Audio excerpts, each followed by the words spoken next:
Hi students, welcome to Future Vision NEET Academy.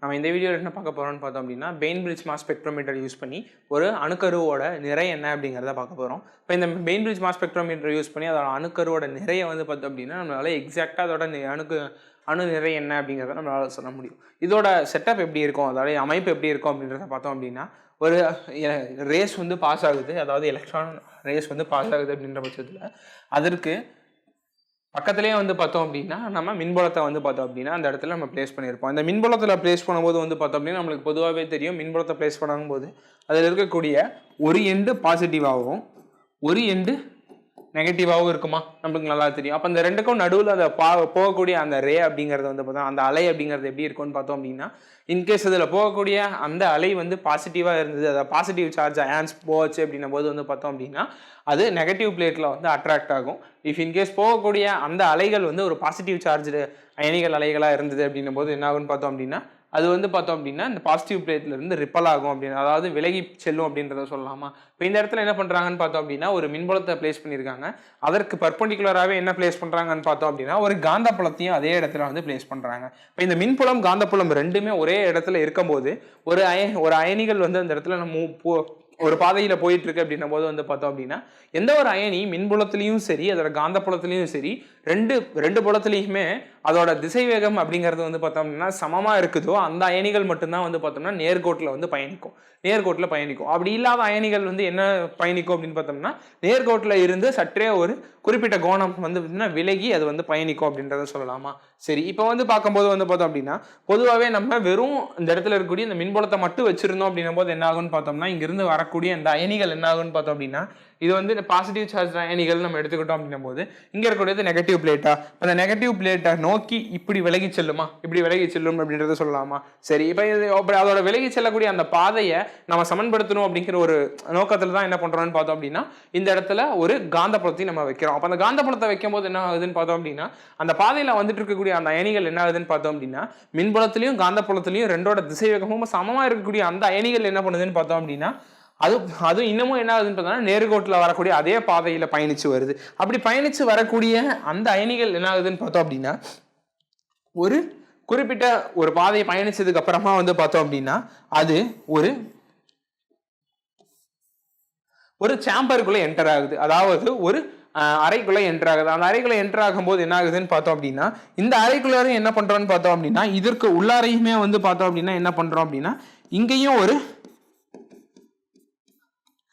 ஒரு காந்தப்புலத்தை நம்ம வச்சிருக்கோம். அப்ப என்ன ஆகுதுன்னு பார்த்தோம் அப்படின்னா இங்க இருந்து வரக்கூடிய அந்த அயனிகள் அலையானது கீழே வந்து திருப்பி என்ன ஆகுதுன்னு பார்த்தோம் அப்படின்னா இங்க இருக்கக்கூடிய இந்த காந்தப்புலத்துல பட்டு என்ன ஆகுதுன்னு பார்த்தோம் அப்படின்னா அந்த பாதைக்குள்ள வந்ததுக்கு அப்புறமா என்ன ஆகுதுன்னு பார்த்தோம்னா அந்த அயனிகள் வந்து பார்த்தோம் அப்படின்னா இப்படி ஒரு வட்டப்பாதையில வந்து பயணிக்குது. அந்த வட்டப்பாதையில பயணிக்கும் போது இந்த இடத்துல என்ன பண்றோம்னு பார்த்தோம் அப்படின்னா இந்த இடத்துல ஒரு போட்டோகிராஃபிக் தகடு நம்ம இந்த இடத்துல வச்சிருக்கோம். அப்ப என்ன ஆகுதுன்னு பார்த்தோம் அப்படின்னா அங்கிருந்து வரக்கூடிய அந்த அயனிகள் என்ன ஆகுதுன்னா அந்த வட்டப்பாதையில வந்து அந்த தகடுல போய் மோதும் போது ஒரு விதமான ஒளிகளை வந்து பார்த்தோம்னா அந்த இடத்துல பிரதிபலிக்குது. அப்ப அந்த ஒளிகள் வந்து பிரதிபலிக்குதுங்கும் போது நம்மளுக்கு என்ன கிடைக்கும், இப்போ வந்து பார்த்தோம் அப்படின்னா எத்தனை அயனிகள் வந்து பார்த்தோம் அப்படின்னா அந்த பிளேட்டை வந்து பார்த்தோம் அப்படின்னா அதாவது அங்க இருக்கக்கூடிய அந்த போட்டோகிராஃபிக் தகடை வந்து பார்த்தோம் அப்படின்னா போய் மோதுதோ அதோட அளவுகளை வந்து பார்த்தோம் அப்படின்னா அதை வந்து அது ப்ரொடியூஸ் பண்ணக்கூடிய அந்த லைட்டை வச்சு சொல்லலாம்.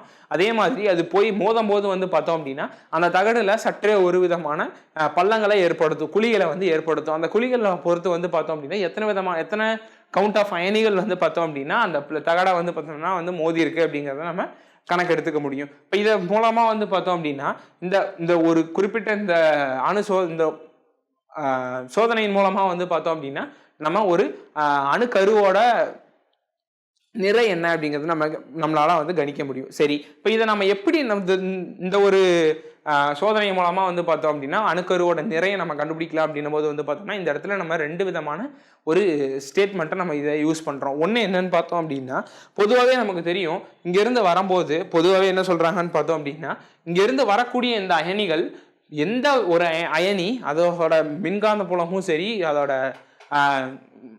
காந்தப்புலமும் சரி அதோட மின்புலமும் சரி ரெண்டுலேயும் வந்து பார்த்தோம்னா திசைவேகம் சமமா இருக்கும், அந்த அயனி மட்டும்தான் நேர்கோட்டில் பயணிக்கும்ன்றத சொல்லிட்டாங்களா. அப்ப அந்த கூற்றை வச்சு பார்த்தோம் அப்படின்னா நம்ம என்ன சொல்லலாம்னு பார்த்தோம் அப்படின்னா அங்க இருக்கக்கூடிய மின்காந்த விசை இஸ் ஈக்குவல் டு மின்விசை இஸ் ஈக்குவல் டு காந்த விசைன்னு சொல்லலாமா. நம்மளுக்கு நல்லாவே தெரியும் electric field is equal to magnetic ஃபீல்டுன்னு சொல்லலாமா? சரி, நம்ம எலக்ட்ரிக் ஃபீல்டுங்கிறத நம்ம என்ன பார்த்துருப்போம், எலக்ட்ரோஸ்டாட்டிக்ஸ், அதோட மின்னோட்டவியல் நம்ம அந்த பாடத்திலே வந்து பார்த்துருப்போமா.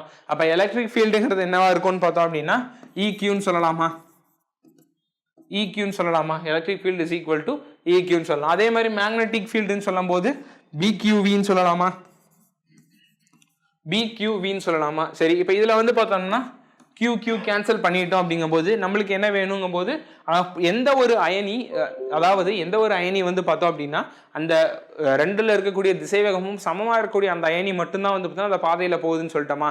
அப்படி ஒரு அயனி அந்த மின்னோட்டத்துலேயும் சரி அதே மாதிரி காந்தப்புலத்துலேயும் சரி போகணும் அப்படின்னா அந்த அயனியோட திசைவேகம் என்னவா இருந்துச்சு அப்படின்னா அந்த அயனி போகும் அப்படின்றத வந்து நம்ம இந்த ஈக்குவேஷன்ல இருந்து நம்ம எடுக்க முடியுமா. அப்ப V is equal to என்னதான், V is equal to E/B எழுதலாமா. சரி, அங்க இருக்கக்கூடிய அந்த மின்புலம் டிவைடட் பை அதோட காந்தப்புலம் ரெண்டையும் நம்ம வகுத்தோம் அப்படின்னும் போது நம்மளுக்கு அங்க போகக்கூடிய அந்த அயனியோட திசைவேகம் என்னங்கிறது கிடைக்குமா. சரி, இது முதல் கூற்று. இரண்டாவது கூற்று நம்ம என்னன்னு சொல்றோம்னு பார்த்தோம் அப்படின்னா இங்க இருந்து வரக்கூடிய அந்த அயனி இந்த குறிப்பிட்ட இந்த சாம்பருக்குள்ள வரும்போது என்ன ஆகுதுன்னு பார்த்தோம் அப்படின்னா அது என்ன பண்ணுது, ஒரு அரைவட்ட பாதையில வந்து பயணிக்குது. அப்ப அந்த அரைவட்ட பாதையில பயணிக்குதுங்கும் போது பொதுவாகவே ஒரு அயனி அல்லது ஒரு பொருளானது வந்து ஒரு வட்டப்பாதையில பயணிக்கும் போது அந்த இடத்துல என்ன ஆகும், நம்மளுக்கு அந்த இடத்துல சென்ட்ரிபீட்டல் ஃபோர்ஸ் நம்மளுக்கு கிரியேட் ஆகுமா.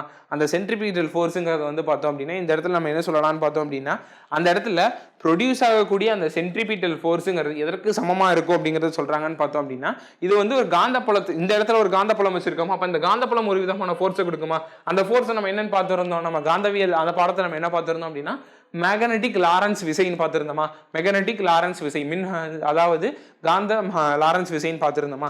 அப்ப நம்ம அதுவும் அந்த சென்ட்ரிபீட்டல் ஃபோர்ஸ் ரெண்டுமே நம்ம வந்து சமன் சொல்லலாமா. அப்ப சமன் சொல்லும் போது என்ன ஆகும்னு பார்த்தோம் அப்படின்னா centripetal force is equal to magnetic Lorentz ஃபோர்ஸ்னு சொல்லலாமா. சரி, அப்ப சென்ட்ரிபீட்டல் ஃபோர்ஸுக்கு நம்மளுக்கு ஃபார்முலா என்ன, நம்மளுக்கு தெரியும். சென்ட்ரிபீட்டல் ஃபோர்ஸுக்கு ஃபார்முலா என்ன, mv² டிவைடட் பை ஆர்னு சொல்லலாமா. மேக்னெட்டிக் லாரன்ஸ் ஃபோர்ஸோட ஃபார்முலா என்னன்னு பார்த்தோம் அப்படின்னா B'(Q × V) நம்மளுக்கு கிடைக்குமா.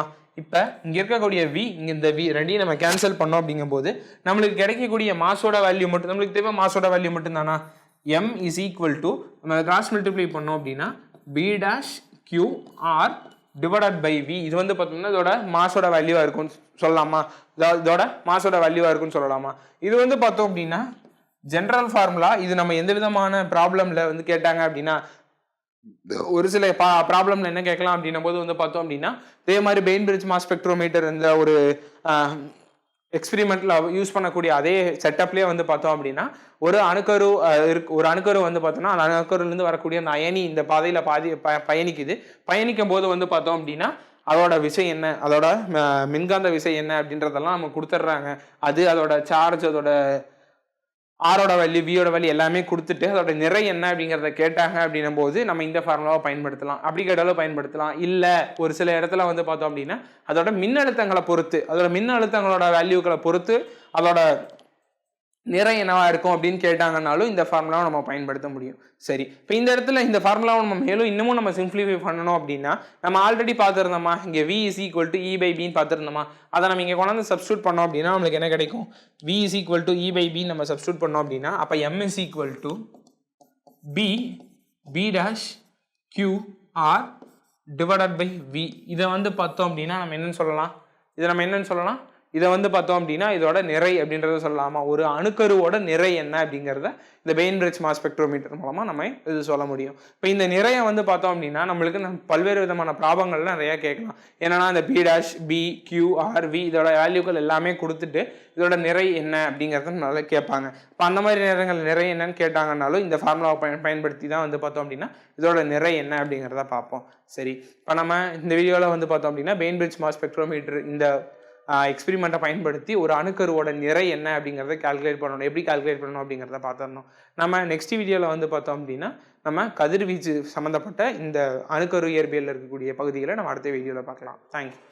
Future Vision Study Center, 2nd floor, ABK Maruti Plaza, opposite Hotel Lakshmi Prakash, SKS Hospital Road, New Bus Stand, Salem 4. For contact 90420 30163 and web address www.futurevision.ias.com.